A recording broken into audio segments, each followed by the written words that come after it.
नमस्कार दोस्तों, मैं मनीष सिन्हा इन्फॉर्मेशन न्यूज़ में आपका स्वागत करता हूं।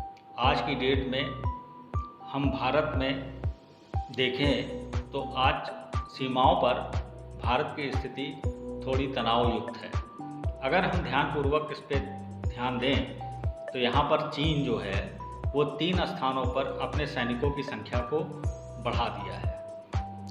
उसके एवज में भारत ने भी अपनी सेनाओं की संख्या को बढ़ा दिया है और यह तनाव चीन का बढ़ाना, चीन की तरफ से बढ़ना, इसलिए क्योंकि इस माइंड को डाइवर्ट करने के लिए ये चीन की कोई चाल हो सकती है। जैसा कि चीन के सरकारी दफ्तर से यह बात सामने निकल करके आई कि भारतीय सैनिकों को पीछे हटना पड़ेगा, अगर वो नहीं हटेंगे तो आगे अंजाम भुगतने के लिए तैयार रहें। लेकिन आज की डेट में मोदी सरकार है। मोदी सरकार की जो फॉरेन पॉलिसी है वो बहुत ज़्यादा स्ट्रांग है।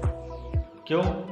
क्योंकि उधर अमेरिका जो है वो चीन के ऊपर एक्शन लेने के लिए उतारू है और भारत की अमेरिका से बहुत अच्छी दोस्ती है।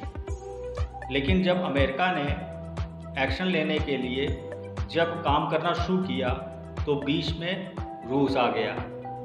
रूस ने यह स्टेटमेंट दिया कि जो भी व्यक्ति चीन के खिलाफ कोई भी एक्शन लेगा, यानी जांच से संबंधित कोई एक्शन अगर लेगा तो उसके खिलाफ मैं एक्शन लूँगा। यदि कोई और देश भी एक्शन लेता है तो उसके खिलाफ भी मैं एक्शन लूँगा। तो ऐसे केस में भारत और अमेरिका जो काम कर रहे थे उस पर पानी फिरते हुए नज़र में आने लगा। तो ऐसे केस में अमेरिका ने ये जिम्मेदारी मोदी जी को दी और मोदी जी ही एक ऐसे व्यक्ति हैं जो सबसे बात करते हैं। ऐसे केस में मोदी की कूटनीति यहाँ पे रंग लाई और 48 घंटे के अंदर रूस ने चीन को दुश्मन बना दिया और रूस ने अपना सहयोग सभी को दे दिया।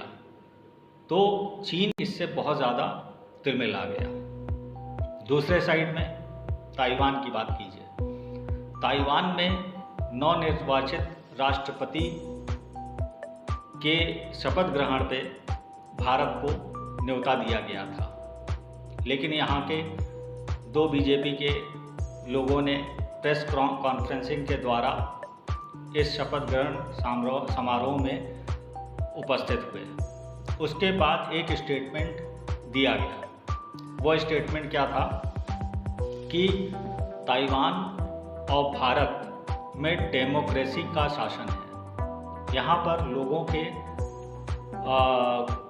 टहलने में, घूमने में, कोई भी काम करने में खुली छूट है। लोगों को अपना अधिकार मिलना चाहिए।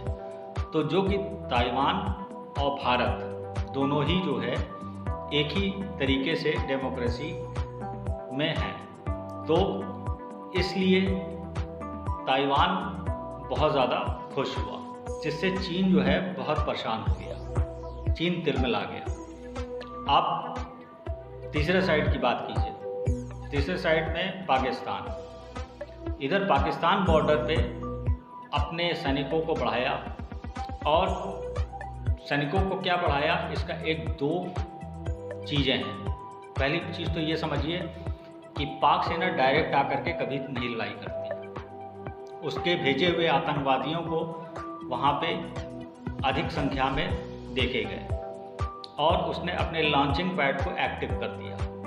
वहाँ पे बहुतायत के रूप में लोगों को वहाँ पे उसने डिप्यूट किया। वही लोग भारतीय सेना से टक्कर ले रहे हैं। तो आज की डेट में भारत की सेना बहुत ही खूंखार हो चुकी है और उसने आज आतंकवादियों को काफ़ी ज़्यादा ठोक दिया, जिससे पाकिस्तान में भी बहुत ज़्यादा हलचल मच गई। और उस के दौरान वहाँ पे 2 आतंकवादियों को मारा भी गया और साथ ही 22 आतंकवादियों को वहाँ पे गिरफ्तार के साथ साथ मारा भी गया। इससे क्या हुआ कि पाकिस्तान में भी बहुत हलचल मच गई। आज की डेट में चीन और पाकिस्तान दोनों मिलकर के क्या खेल खेल रहे हैं, ये बात अभी किसी को समझ में नहीं आ रही है। लेकिन इससे यह बात सिद्ध होती है कि भारत में मोदी की फॉरेन पॉलिसी बहुत ही ज़्यादा एक्टिव है।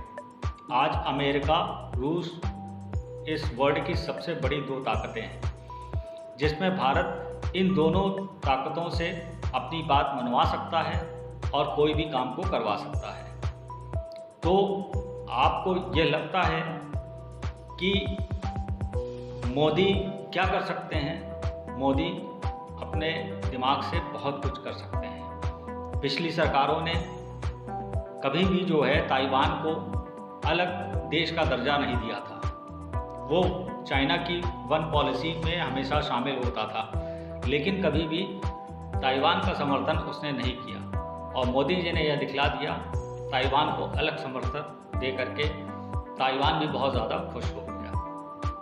अब आज की डेट में अगर देखें तो मोदी जी छोटे से छोटे देश और बड़े से बड़े देश, सारे देशों को अगर देखा जाए तो यहाँ से मेडिकल की सप्लाई, खाने पीने का सामान, ये सारी चीज़ें जो है सब भारत के द्वारा प्रोवाइड किया जा रहा है। जिससे हम ये कह सकते हैं कि एक मोदी की वजह से भारत एक सुपर पावर की स्थिति में है। क्यों ऐसा कहा जा सकता है? क्योंकि आज चीन और पाकिस्तान को छोड़ करके बाकी सारे देश भारत का कहना मान रहे हैं। और अगर देखा जाए तो इधर छोटा सा नेपाल, जिसने कुछ हरकतें बॉर्डर पर किया, लेकिन वहाँ के नागरिकों ने ही उसका अपोज कर दिया। यह कहा जा रहा है कि चीन के कहने पर वहाँ की सरकार ने भारत के हिस्से को अपना हिस्सा बता करके रिप्रेजेंट किया। तो क्या कहेंगे, मोदी की पॉलिसी स्ट्रांग है। आपको अगर यह वीडियो पसंद में आया है तो इसको इतना लाइक कीजिए कि सभी लोगों के पास यह मैसेज पहुंच जाए। लाइक करिए, सब्सक्राइब कीजिए और अपने दोस्तों को शेयर कीजिए।